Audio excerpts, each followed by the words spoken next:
Apple company और Pixar animation के CEO Steve jobs ने हमेशा अपने दिल की बात सुनी और दुनिया में ऐसा मुकाम हासिल किया जिसका लोग सिर्फ सपना देखते हैं।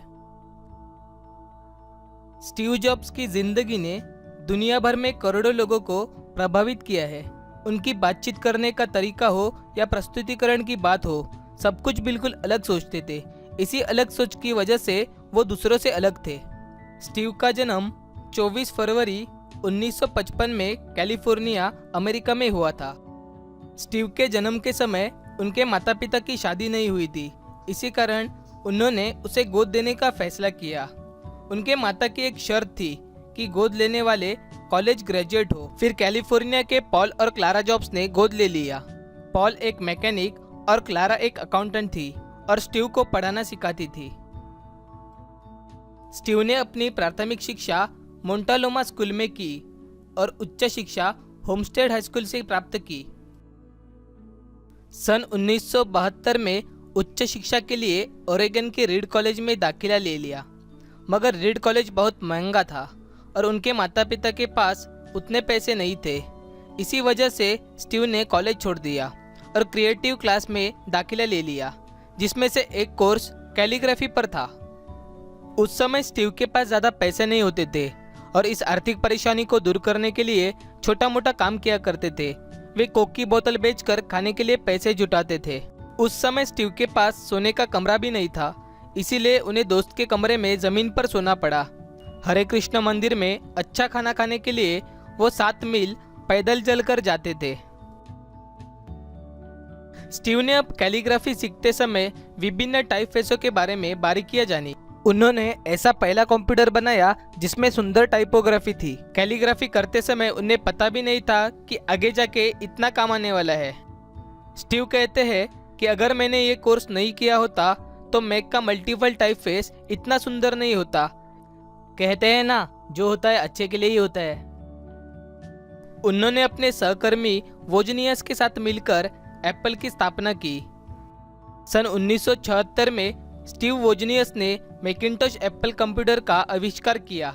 इसे पूरा करने में माइक मार्कुल्ला से धन प्राप्त किया। कड़ी मेहनत से 10 वर्षों में एप्पल मात्र 2 लोगों की कंपनी से $2 अरब की कंपनी बन गई। जैसे जैसे एप्पल बढ़ती गई, स्टीव ने अपने से ज़्यादा प्रभावशाली व्यक्ति को कंपनी चलाने के लिए रखा। 1 साल तक सब कुछ ठीक चल रहा था, लेकिन बाद में भविष्य की योजनाओं को लेकर मतभेद हो गए और अंत में झगड़ा हो गया और स्टीव को एप्पल से निकाल दिया गया। अपने वयस्क जीवन में स्टीव ने जिस पर अपना सब कुछ लगाया था वह जा चुका था। इसके बाद कुछ एक महीनों तक स्टीव को नहीं सूझा कि क्या करूं, पर फिर भी स्टीव पॉजिटिव रहे। अगले कुछ वर्षों के दौरान स्टीव ने नेक्सट और पिक्सर कंपनी की शुरुआत की और इसी दौरान एक महिला से स्टीव को प्यार हुआ जो कि उनकी पत्नी बनी। पिक्सर ने दुनिया की सबसे पहली computer animated film toy story बनाई और अब ये दुनिया का सबसे बड़ा एनिमेशन स्टूडियो है। एक असाधारण घटना के बाद एप्पल ने नेक्सट को खरीद लिया और फिर स्टीव वापस एप्पल में आ गए। खुद की कंपनी से निकलने के बावजूद भी स्टीव ने कहा कि एप्पल से हटाया जाना भी एक अच्छी बात थी। यह एक स्वाद में बुरी दवा थी, लेकिन मरीज को इसकी सख्त जरूरत थी। कभी कभी आपके जीवन में ठोकरें भी खानी पड़ती है, लेकिन हिम्मत ना हारे। स्टीव को जिस चीज ने लगातार क्रियाशील बनाए रखा था वह अपने काम के प्रति स्टीव का प्यार था। महान काम करने की एकमात्र शर्त यही है कि आप अपने काम से प्यार करें। 1996 में एप्पल की बाजार में हालत बिगड़ गई थी।